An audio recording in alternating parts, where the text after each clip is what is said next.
Somdana Ali Novada call Torei Nova Ali gi call do Pyrudre Ali Hanjin Torei Nova phone do off thumb cray Boyna Kaigino phone of Tamida Nova phone of the day young lady Alina Ay phone go off Tamine Ali Saurakle Messesta Mutazili Ahanba Messesta Toy Kaigi phone of Tamino Matangi Messesta na Nang Aibudi Nungshirubana drop. Pare. Nangai kana mangam drop. Message sing do thakre. Ali mitagi pirang ihaurakle. Magi gari adu thauduna chakre. Warau kre nupa adu. Ngasidi tasena magi thamoy adu puba ngamlaktrabani. Warawi ngasidi magi thoibu. Aduk haknadi warau khibalaite. Magi call amadi message paibiraktabaduda. Madudani mana warau jariba.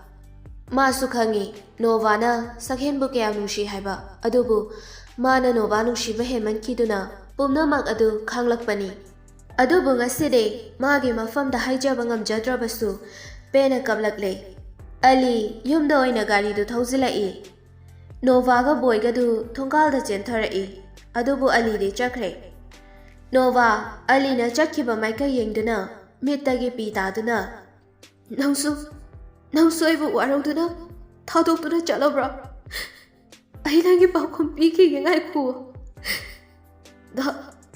Dada nangi wasi tararoidra ha chairamo najin pena bokche lepta behind chairam khu Dada ai lale ai na lale habisi pawa hayalaroidra Ai khu chat kino Dada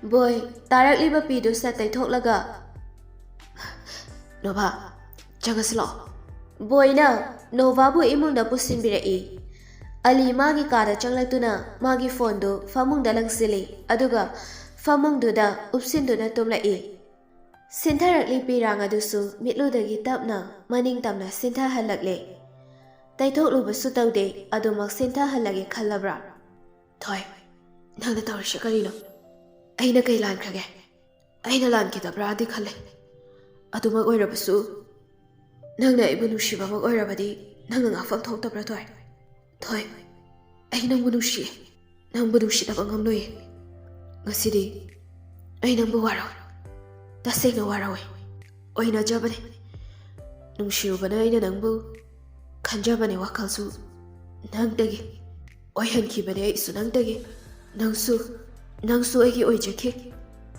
adubu ngasidi nangna tawriba thongse ayaninde nangbu nungsiba moina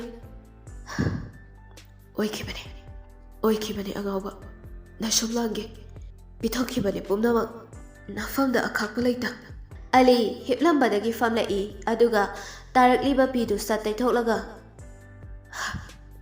Warau jabasu ngamde Mirai basu ngamjade Nangi na dahuraga Sau basu ngamde Nangi ingau ngau jabana tawdana Aibu pungshom hale Thoi Nangde aibu nungshidabra Hayo Nanga muta hayo Aibu nungshide hayo Nanga muta hayo Aibu nungshide haina Ali asi haiduna Nupi amagum kapcharai Sonda sunoba Milu pirang kang banate Warokre mana ibu Warokre Saudo Ayo gana hire Nova Se Kapato loba Inhaugi matose Tambo yesu yeng magamdre Ison masu angak pane Potlo mamagi matakda Potlo mama nanshin piri Tambo ay Kaambagi pangal loigre Meet ki mahuta Iki ko na sithara ka tawre Boyna Nova gi pidu taithok pirai Sai kapkano aheng phasana unaro aduga warido phasana sanaroba Ai babu unagi Nova pising do amu sat taithoi Ngahak lairaga ibo khoi sulakle Boyna Noi ma hoi sulakle Noi ma hoi sulakle Ai salage ko ꯕꯣꯏꯁꯨ ꯌꯨꯝꯗ ꯆꯠꯈ꯭ꯔꯦ. ꯊꯣꯏꯕꯤꯅ "ꯏꯕꯨꯡꯉꯣ, ꯅꯪ ꯇꯨꯝꯗ꯭ꯔꯤꯕꯣ?" "ꯇꯨꯝꯗ꯭ꯔꯤꯌꯦ ꯃꯥ."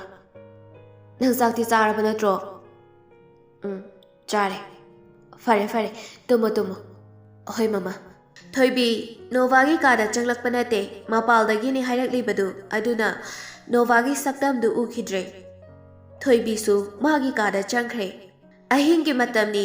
Nova ꯇꯨꯝꯊꯕ ꯌꯥꯗ꯭ꯔꯗꯨꯅ ꯊꯣꯡꯅꯥꯎ ꯃꯄꯥꯗ ꯊꯣꯛꯂꯛꯏ. ꯀꯌꯥꯗ ꯅꯤꯡꯊꯤꯖꯔꯤꯕ ꯊꯥꯖꯅꯣ, ꯊꯦꯡꯂꯕ ꯑꯍꯤꯡꯒꯤ ꯊꯥꯖ ꯃꯥꯕꯨ! ꯁꯣꯝꯗꯅ ꯑꯂꯤ ꯇꯨꯝꯕ ꯌꯥꯗ꯭ꯔꯦ. ꯕꯥꯜꯀꯣꯅꯤꯔꯣꯝꯗ ꯊꯣꯛꯂꯛꯏ. ꯊꯥꯔꯤꯕ ꯆꯤꯌꯔ ꯑꯗꯨꯗ ꯐꯝꯊꯔꯛꯏ. ꯑꯇꯤꯌꯥꯗ ꯊꯣꯛꯂꯤꯕ ꯊꯥꯖ ꯃꯥꯕꯨ ꯅꯣꯚꯥꯅꯤ ꯈꯟꯅ ꯌꯦꯡꯖꯔꯛꯏ.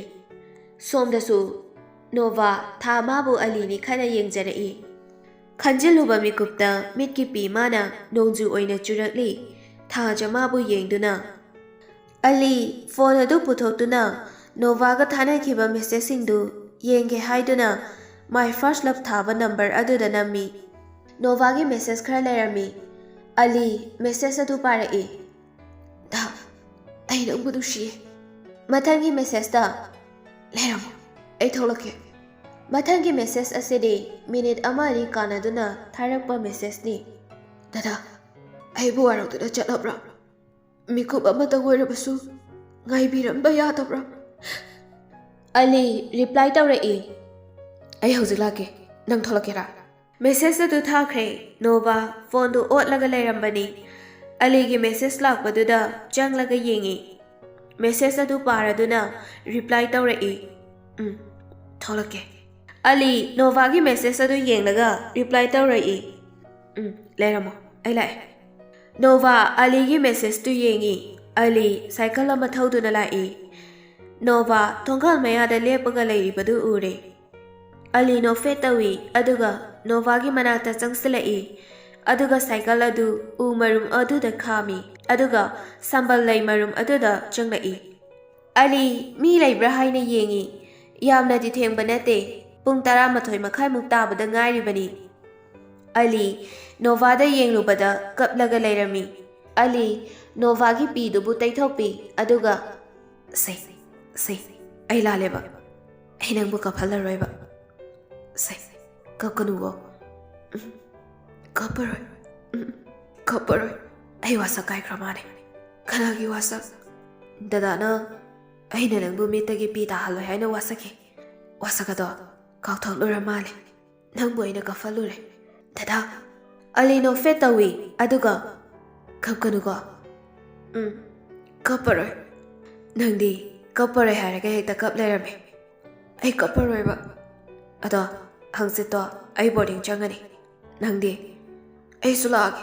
ꯁꯤꯗ ꯂꯩꯕꯁꯦ ꯑꯩ ꯌꯥꯝ ꯋꯥꯏꯌꯦ." ꯑꯂꯤ ꯅꯣꯛꯐꯦꯠ ꯇꯧꯏ, ꯑꯗꯨꯒ "ꯑꯗꯨꯗꯤ ꯑꯩꯒ ꯆꯠꯃꯤꯟꯅꯔꯁꯤꯀꯣ?" "ꯍꯣꯏ." ꯑꯅꯤꯗꯨ ꯉꯥꯏꯍꯥꯛ ꯂꯩꯔꯒ ꯅꯣꯚꯥꯁꯨ ꯌꯨꯝꯗ ꯆꯪꯈ꯭ꯔꯦ. ꯑꯂꯤꯁꯨ ꯋꯥꯈꯜ ꯅꯨꯡꯉꯥꯏꯅ ꯃꯌꯨꯝꯗ ꯍꯟꯈ꯭ꯔꯦ. ꯐꯅ ꯃꯥꯅ ꯁꯥꯎꯖꯔꯕꯁꯨ ꯅꯣꯚꯥꯒꯤ ꯃꯐꯝꯗꯗꯤ ꯁꯥꯎꯕ ꯉꯝꯗꯦ. ꯅꯣꯚꯥꯒꯤ ꯁꯛꯇꯝ ꯎꯕꯗ ꯑꯁꯥꯎꯕꯒꯤ ꯃꯍꯨꯠ ꯃꯣꯃꯣꯟ ꯃꯤꯅꯣꯛꯅꯤ ꯇꯝꯂꯤꯕ. ꯅꯨꯃꯤꯠꯇꯨ ꯑꯁꯨꯝꯅ ꯍꯧꯈ꯭ꯔꯦ. ꯃꯊꯪꯒꯤ ꯅꯨꯃꯤꯠꯅꯤ. ꯕꯣꯏ ꯅꯣꯚꯥꯒꯤ ꯃꯅꯥꯛꯇ ꯂꯥꯛꯏ. ꯅꯣꯚꯥ ꯇꯨꯝꯂꯒ ꯂꯩꯔꯝꯃꯤ.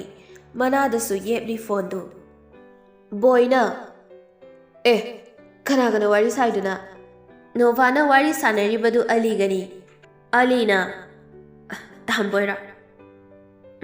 "ꯑꯩ ꯉꯥꯛꯇꯪ ꯂꯩꯔꯒ ꯇꯧꯔꯛꯑꯒꯦ." "ꯑꯍꯣꯏ." ꯅꯣꯚꯥ ꯐꯣꯟꯗꯨ ꯊꯝꯃꯤ.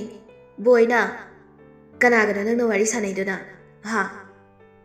ꯅꯣꯚꯥ ꯅꯣꯛꯐꯦꯠ ꯇꯧꯗꯨꯅ "ꯑꯂꯤꯒꯅꯦ." "ꯍꯥ?" ꯕꯣꯏ ꯄꯨꯡꯉꯛ ꯉꯛꯈ꯭ꯔꯦ. ꯃꯈ꯭ꯌꯥꯠꯇꯨ ꯎꯝꯁꯤꯟꯐꯥꯎ ꯀꯥꯎꯔꯦ. ꯅꯣꯚꯥꯅ "ꯀꯩꯅꯣ ꯅꯪꯅ ꯇꯧꯔꯤꯗꯨꯕꯣ? ꯅꯈ꯭ꯌꯥꯠꯀꯗꯣ ꯎꯝꯁꯤꯜꯂꯣ. ꯇꯤꯟ ꯆꯪꯕ ꯇꯥꯔꯦꯅꯦ ꯅꯪꯕꯣ." ꯕꯣꯏ ꯃꯈ꯭ꯌꯥꯠꯇꯨ ꯎꯝꯁꯤꯜꯂꯤ, ꯑꯗꯨꯒ "ꯀꯩꯅꯣ ꯅꯕꯥꯅꯤꯕꯨ ꯉꯔꯥꯡ?"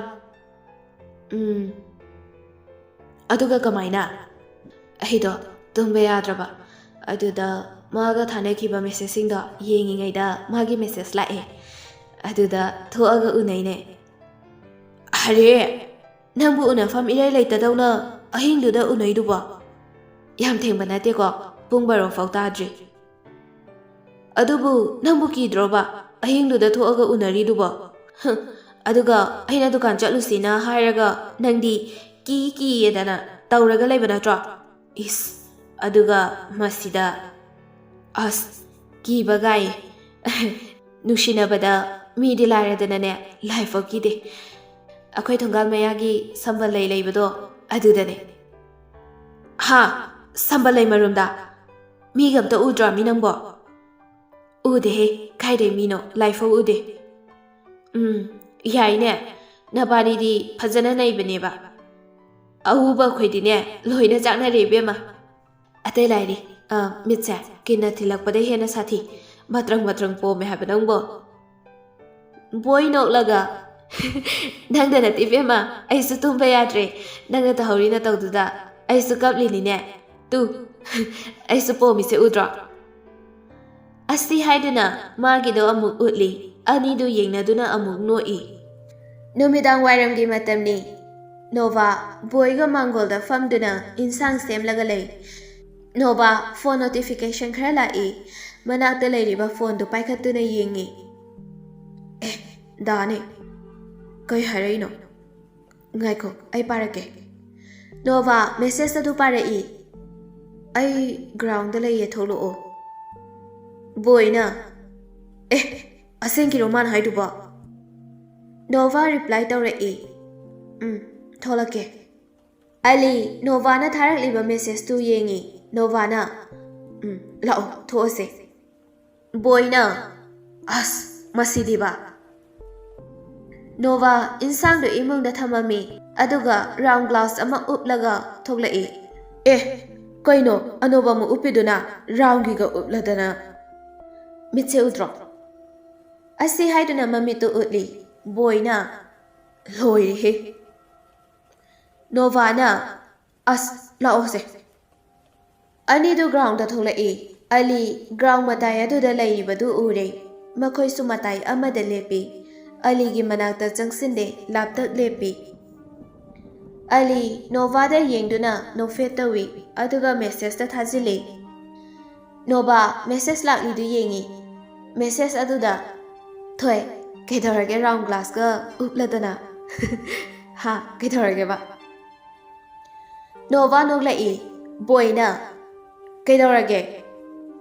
ꯅꯣꯚꯥ ꯕꯣꯏꯗ ꯃꯦꯁꯦꯖꯇꯨ ꯌꯦꯡꯍꯜꯂꯤ ꯕꯣꯏꯁꯨ ꯌꯦꯡꯂꯒ ꯅꯣꯛꯂꯛꯏ ꯅꯣꯚꯥꯅ ꯔꯤꯄ꯭ꯂꯥꯏꯗ ꯃꯤꯠꯁꯦ ꯈꯔ ꯄꯣꯝꯃꯤ ꯑꯗꯨꯒꯤꯅꯤ ꯌꯥꯝ ꯄꯛꯇ꯭ꯔꯕꯣ? ꯑꯂꯤꯅ ꯔꯤꯄ꯭ꯂꯥꯏꯗ ꯌꯥꯝ ꯐꯖꯩ ꯅꯪꯉꯣꯟꯗ ꯌꯥꯝ ꯄꯛꯆꯩ ꯅꯣꯚꯥ ꯑꯂꯤꯗ ꯌꯦꯡꯂꯛꯏ ꯑꯂꯤꯅ ꯐꯖꯩ ꯍꯥꯏꯅ ꯃꯈꯨꯠꯇꯨꯅ ꯁꯥꯏꯟ ꯇꯧꯔꯛꯏ ꯅꯣꯚꯥ ꯅꯣꯛꯐꯦꯠ ꯇꯧꯏ ꯑꯗꯨꯒ ꯅꯣꯚꯥꯅ ꯔꯤꯄ꯭ꯂꯥꯏꯗ ꯗꯥ ꯕꯣꯜ ꯁꯥꯟꯅꯕ ꯌꯥꯎꯗ꯭ꯔꯤ ꯀꯩꯗꯧꯔꯒꯦ? ꯑꯂꯤꯅ ꯔꯤꯄ꯭ꯂꯥꯏꯗ ꯅꯪ ꯑꯩꯅ ꯕꯣꯜ ꯁꯥꯟꯅꯕ ꯌꯦꯡꯅꯤꯡꯕ꯭ꯔꯣ? ꯌꯦꯡꯅꯤꯡꯉꯦ ꯅꯪꯗꯤ ꯍꯣꯁꯇꯦꯜꯗ ꯂꯩꯕꯗꯁꯨ ꯌꯥꯎꯗꯦ ꯍꯣꯏ ꯁꯥꯟꯅꯒꯦ ꯑꯗꯨꯗꯤ ꯌꯦꯡꯉꯣꯀꯣ ꯅꯪ ꯑꯩꯅ ꯂꯩꯔꯤ ꯃꯄꯥꯁꯤꯗ ꯂꯩꯔꯣ ꯂꯥꯛꯑꯣ ꯑꯩꯒꯤ ꯄꯣꯠ ꯆꯩꯁꯦ ꯃꯤꯅ ꯂꯧꯈꯤꯅꯤꯕ ꯀꯣ ꯍꯣꯏ ꯑꯂꯤ ꯕꯣꯜ ꯁꯥꯟꯅꯕꯗꯨ ꯌꯥꯎꯈ꯭ꯔꯦ ꯅꯣꯚꯥ ꯕꯣꯏꯒ ꯑꯂꯤꯒꯤ ꯄꯣꯠ ꯆꯩ ꯊꯝꯂꯤꯕꯗꯨꯒꯤ ꯃꯄꯥꯗ ꯆꯪꯁꯤꯜꯂꯛꯏ ꯅꯣꯚꯥꯅ ꯃꯥꯏ ꯐꯣꯟ ꯂꯩꯌꯦ ꯕꯣꯏꯅ ꯌꯦꯡꯉꯨ ꯀꯩꯅꯣ ꯅꯣꯚꯥ ꯑꯂꯤꯒꯤ ꯐꯣꯟꯗꯨ ꯄꯥꯏ ꯑꯗꯨꯒ ꯁꯠ ꯑꯣꯟ ꯇꯧꯏ ꯐꯣꯟꯗꯨ ꯂꯣꯛ ꯇꯧꯔꯝꯃꯤ ꯅꯣꯚꯥ ꯑꯂꯤꯗ ꯌꯦꯡꯂꯛꯏ ꯑꯗꯨꯒ ꯐꯣꯟꯗꯨ ꯎꯠꯂꯤ ꯑꯂꯤ ꯈꯪꯂꯗꯨꯅ ꯃꯈꯨꯠꯇꯨꯅ ꯁꯥꯏꯟ ꯇꯧꯔꯛꯏ ꯅꯣꯚꯥ ꯑꯂꯤꯅ ꯁꯥꯏꯟ ꯇꯧꯔꯤꯗꯨ ꯆꯤꯝꯕꯥꯜ ꯊꯣꯡꯗ ꯇꯞꯅ ꯍꯥꯏꯔꯛꯏ ꯅꯪ NG ꯂꯚ ꯑꯩ ꯑꯂꯤꯅ ꯅꯠꯇꯦ ꯂꯥꯜꯂꯤ ꯍꯥꯏꯅ ꯃꯈꯨꯠꯇꯨꯅ ꯍꯥꯏ ꯃꯤ ꯎꯈꯤꯅꯤ ꯍꯥꯏꯅꯁꯨ ꯁꯠ ꯂꯦꯞꯄꯤ ꯑꯗꯨꯒ ꯑꯃꯨꯛ ꯍꯥꯏꯔꯛꯏ ꯅꯣꯚꯥꯅ I love ꯅꯣꯚꯥ ꯑꯂꯤꯅ ꯆꯨꯝꯃꯦ ꯍꯥꯏꯅ ꯏꯪꯒꯤꯠ ꯇꯧꯏ ꯅꯣꯚꯥ ꯅꯣꯛꯐꯦꯠ ꯇꯧꯏ ꯑꯗꯨꯒ ꯂꯣꯛꯇꯨ ꯍꯥꯡꯉꯤ ꯕꯣꯏꯅ ꯀꯩꯅꯣ ꯀꯔꯤ ꯂꯣꯛ ꯈꯨꯇꯧꯅꯣ ꯑꯗꯨꯕꯣ ꯑꯁ ꯁꯤꯅ ꯀꯩ ꯅꯪ ꯅꯠꯇ꯭ꯔꯣ ꯅꯪ ꯐꯣꯇꯣ ꯅꯠꯇ꯭ꯔꯣ ꯅꯣꯚꯥꯅ ꯃꯥꯅꯦ ꯋꯥꯜꯄꯦꯄꯔꯒ ꯊꯝꯂꯗꯅ ꯋꯥꯆꯞꯇꯣ ꯌꯦꯡꯉꯣ ꯅꯣꯚꯥ ꯋꯥꯆꯞꯇ ꯆꯪꯉꯤ ꯆꯪꯕꯒ ꯑꯍꯥꯟꯕꯗ ꯅꯣꯚꯥꯒꯤ DP ꯊꯝꯂꯤꯕ ꯅꯝꯕꯔ ꯑꯗꯨ ꯂꯩꯔꯝꯃꯤ Sidi aigi number share kuto sidi. Aihonday bu heline. Alina Novagi number aduda ahanbada love sticker khara thami aduga my first love haina suthai. Aroibadasu love sticker mayam ama thami. Boy adu ubada mamitu lauthokre. Novana yare atai di yenglurano. Nova phone du muthat kre. Boy na Novana as yare ba atai di yengurano haba. Nang hospital yaurani. Boy no khalai Nova sunolai somdana Alina boss hanaba yenge haraga sida no aga leine as Ali khara sauna Nova da yengli Nova Alina yengla idu khangladuna tumina laikre Ali no fe tawrei thoibi bachabu kawrei Nova na mama na kawri mane boy na Nova Ali da mama na kawrei haina ingi tawsili aduga Nova changkre Ali boss hanaba dunga hak yawi aduga masu Nova changkrabanina yumda halai Numidangi matamni Nova phone du naplaga magi kada changlai aduga atai lairi hayang pung kya da chase haino nipan ma khaya dwai da chase hoi aduda pochai di loishilaba mama na loishalame adudi adum payo ai pochai loishange ko hoi Nova phone du loud speaker thai aduga pochai sing du hapchili ngai hak lairaga Alina loi ju thoi Nova na as phone loud speaker thari masinu pasidi tai ta sanu kai no nangon da kau babu tai ta sanu as masidi ba loi dore ngata ngayo ngai ba da ware da kayam yam ba pot no nangi du thoi loi dore ha ba dang bo ngai ngam dro bo ngai ngam dre loi dri bo loi re Nova pochai sing du hapchin ba loi re duna mafam chana bag tu thami Alina thoi ngasai nangna round glass upada yam phajai adum upu yadra Nova na as dalida mit na bagi somupane ado mit soadi adum upa yadra amuk lauthoi da mit se khara po mena ikai bagi upai wane kayam kapu baino nang adu yang po mi duba Nova tumina laikre Alina thoi Ali network yadrabra khanduna call du kakre Nova ne hektai Ali message ta muthajili Nova message ta nina khara difare ani du ngai hak message thana raduna tumna kre mathangi no mit ne Ali Nova bu ground manak adu waida lep tu ngai Nova magi bag tu paiduna hathu tholai Alina kaigino dang koi du ba Nova na yada bai ne chalas lao asi haiduna chat pa hawi Alina kaidano lambi ona re Nova chap lepi aduga on thoraktuna hostel da chatradi ibani chengkhrasi hairo Alina yai ne tu so nangbu yarabra ne Nova na as taning de ko chen ba ka hai ai nupi na te ko adoi su yai kaino kamai na yari ba ha kamai na no ba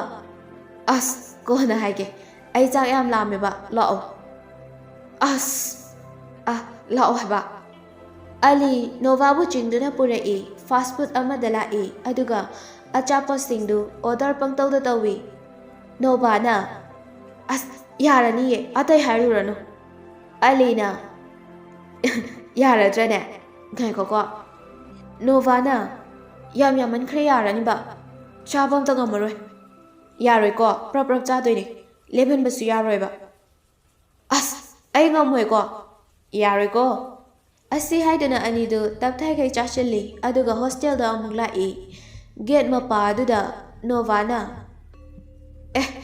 pungsidi reading hour loikre as yare da ngasi khaktabu ai da war chap chai sidi adudi akhoina ngasai fami dudi 2 hours ni ne mane as laose ani du asi haidana makhoi rom da changlai Amarna, noi laabo.